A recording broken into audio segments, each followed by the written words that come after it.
Hello all, இன்னைக்கு டே 7 fifth or mini vlog தான் பார்க்க போகிறோம். கொஞ்சமாக உடச்ச கோதுமை ஊற வச்சுருந்தேன். அதை அப்படியே வந்துட்டு குக்கருக்கு ட்ரான்ஸ்ஃபர் பண்ணி விசில் போட்டு வச்சுட்டு, த்ரெட் சமோசாக்காக கொஞ்சம் வெங்காயம் உரித்து கட் பண்ணி வச்சேன், நல்லா தின் ஸ்லைஸாக. அது அப்படியே சைட் பை சைடு விசில் வந்துட்டு இருக்கும்போதே நம்மளுக்கு தேவையான அளவுக்கு மாவுமே வந்துட்டு பிசைஞ்சு எடுத்து வச்சாச்சு.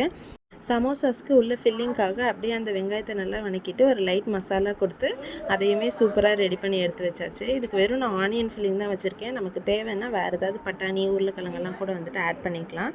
த்ரெட் சமோசாவுக்கு இந்த மாதிரி தான் ஃபோல்ட் பண்ணணும். இதோட டீட்டெயில் ரெசிபியும் நான் உங்களுக்கு கூடிய சீக்கிரம் வந்துட்டு ஷேர் பண்ணுறேன்.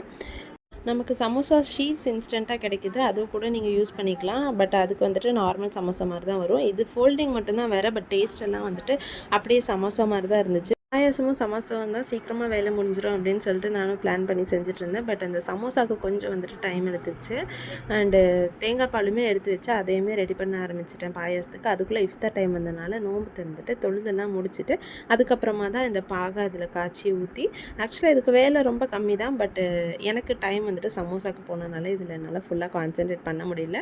தொழுதுட்டு வந்துட்டு அப்படியே அதை தாளித்து கொட்டி அதை அப்படியே சர்வ் பண்ணிட்டேன். டேஸ்ட்டு ரொம்பவே நல்லா இருந்துச்சு. டின்னருக்கு எதுவுமே எடுத்துக்கல, நான் இதோட வந்துட்டு ஸ்டாப் பண்ணிட்டேன். ஏன்னா சமோசாவே பயங்கர ஃபீலிங்காக இருந்துச்சு.